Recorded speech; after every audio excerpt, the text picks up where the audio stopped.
కేసీఆర్ని తిట్టాలనుకుంటే ఇరిగేషన్ విషయాల్లో తిట్టకండి, నవ్వుతారు ఎవడన్నా వింటే. ఎందుకయ్యా అంటే ఆంధ్రప్రదేశ్ వాళ్ళు తిట్టుకుంటారు కేసీఆర్, ఆంధ్రాకి రావాల్సిన నీటిని రకరకాల దారుల ద్వారా మళ్లించేశాడు ఆయన. లేకపోతే కేసీఆరే అలా చేయకపోతే భారతదేశంలోనే అత్యధిక దిగుబడి పంట రాష్ట్ర విభజన తర్వాత తెలంగాణకి ఎట్లా సాధ్యమైంది? ఒకప్పుడు ఏమన్నారు, ఆంధ్ర వాళ్ళు నీళ్ళని దోచుకుంటున్నారన్నారు.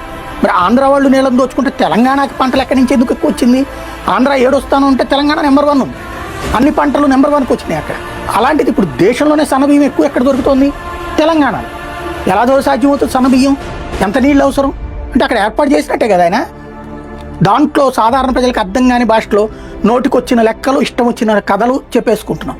సాగునీటి ప్రాజెక్టుల రూపంలో చూస్తే ఒకటి చెరువుల పూడికలు తీసి మిషన్ కాకతీయ రూట్లో భూగర్భ జలాలు సక్రమంగా ఉండేటట్టు చూడమైనా, కృష్ణా గోదావరిలో నీళ్ళని ఆంధ్రాకి అంటే ముందే ఆ ప్రాజెక్టులు కట్టేసేసి అక్కడి నుంచి నీటిని మళ్లించినోడు కేసీఆర్. దాంట్లో తలా తోక లేనటువంటి విమర్శలు చేసుకుంటూ కాలక్షేపం చేసుకుంటూ వస్తే ప్రజలు నమ్ముతారనుకోవడం అమాయకత్వం.